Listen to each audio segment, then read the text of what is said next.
प्रिय भक्तगण, आज हम एक कथा का श्रवण करा रहे हैं जो कि सुनने मात्र से आपके जीवन में सुख संपत्ति और धन की वर्षा होगी। तो चलिए कथा को प्रारंभ करते हैं। कुछ लोग मानते हैं कि भगवान सब जगह है, प्रत्येक मनुष्य में नहीं बल्कि प्रत्येक जानवर, प्रत्येक पेड़ पौधा, हर कण में भगवान विद्यमान है। जैसा कि हमारे शास्त्रों एवं पुराणों में भी कहा गया है, भगवान हर जगह है। जब भक्त बुलाते हैं वहाँ आ जाते हैं। कुछ निराशावादी व्यक्ति है जो भगवान को नहीं मानते हैं। वह हमेशा बोलते हैं भगवान दुनिया में है ही नहीं, भगवान है तो उसे बुलाओ, भगवान दिखते कैसे हैं, भगवान रहते कहाँ हैं, इत्यादि। ऐसा कि आप जानते हैं कि सफलता प्राप्त करने के लिए विश्वास होना बहुत जरूरी है। बिना विश्वास के कोई भी सफलता प्राप्त नहीं की जा सकती है। महाभारत के युद्ध में अर्जुन को विश्वास था कि मेरे साथ भगवान श्री कृष्ण है, इसलिए मैं हार नहीं सकता हूँ, और वह जीत गया। एक विश्वास के बल पर ही आप बड़े से बड़े लक्ष्य प्राप्त कर सकते हैं। जैसा कि आप जानते हैं, जिन्हें विश्वास है उसे दुनिया की सभी सुख प्राप्त होते हैं। जो भगवान को मानता है उसमें विश्वास रूपी शक्ति होती है। भगवान सब जगह है।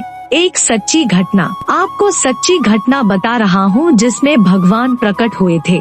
टीवी सीरियल में आप देखे होंगे कि प्रहलाद की पिता हिरण्यकश्यप को मारने के लिए भगवान प्रकट हुए थे। इसी प्रकार विष्णु जी ने कई अवतार लिए और दुष्टों का नाश किया। रामायण, महाभारत इत्यादि कहानी हम पढ़ते भी हैं। यह घटना कई युगों पहले की बात है।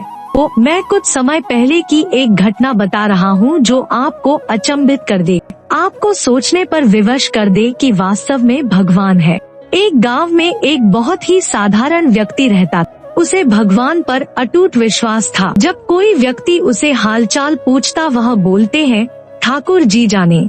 उस गांव में एक ठाकुर जी का मंदिर था। उन्हें उन पर पूरा विश्वास था और उन व्यक्ति के 2 पुत्र और 1 पुत्री थे। जब पुत्री की शादी किया तो उस साधारण व्यक्ति ने साहूकार से कुछ कर्जा लिया। कुछ समय बाद दोनों पुत्र ने पिता को बोला है यह लो पैसे और साहूकार को देकर कर्ज से मुक्त हो जाओ। उस व्यक्ति ने जाकर साहूकार से कहा यह लीजिए साहूकार जी आपका मूलधन और ब्याज और मुझे अपने कर्जे से मुक्त करा दीजिए। साहूकार ने एक पेज पर लिख दिया कि आपका पूरा कर्जा ब्याज सहित प्राप्त हुआ, आप कर्जा से मुक्त है। साहूकार ने उस व्यक्ति से पूछा इस पर क्या लिखा हुआ? उस व्यक्ति ने कहा मैं तो अनपढ़ हूँ, जो लिखा है वह ठाकुर जी जाने। साहूकार समझ गया कि व्यक्ति बहुत सीधा है। उनके मन में लोभ आ गया। साहूकार ने उस व्यक्ति को कहा अंदर जाकर 1 गिलास पानी लेकर आओ।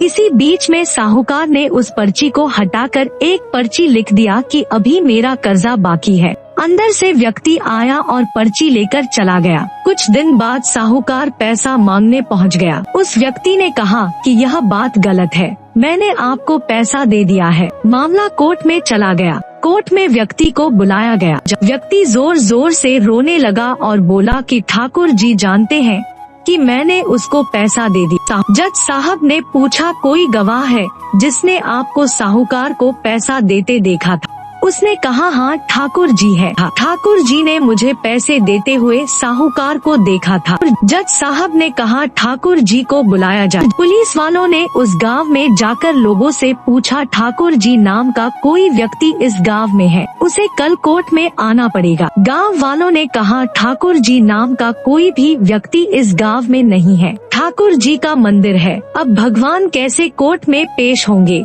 अगले दिन अदालत की कार्रवाई शुरू हुई। जज साहब के बगल में खड़ा भक्ति जोर से बोला लगा ठाकुर जी हाजिर हो, ठाकुर जी हाजिर हो। इसी वक्त एक बूढ़ा व्यक्ति सिर पर तिलक लगाए चंदन का माला पहने हुए कोर्ट में आ गया। उस व्यक्ति ने कटघरे में खड़ा होकर बोला सर मैं ठाकुर जी हूँ, बताइए क्या बात है? जज साहब ने ठाकुर जी से पूछा क्या आप इस व्यक्ति को साहूकार को पैसे देते हुए देखा था? ठाकुर जी ने बोला हाँ जज साहब, मेरे सामने में इस व्यक्ति ने साहूकार को पूरे पैसे ब्याज समेत दे दिया था। आप साहूकार को यहाँ पर रोकिए और किसी व्यक्ति को साहूकार के घर भेजिए। साहूकार के घर में अलमारी नंबर 3 में एक फाइल है। उस फाइल के 22वें पेज पर वह पर्ची रखा हुआ है। वह व्यक्ति इतना बोलकर चला गया। कुछ देर बाद सिपाही वापस आया और जज साहब को एक पर्ची दी।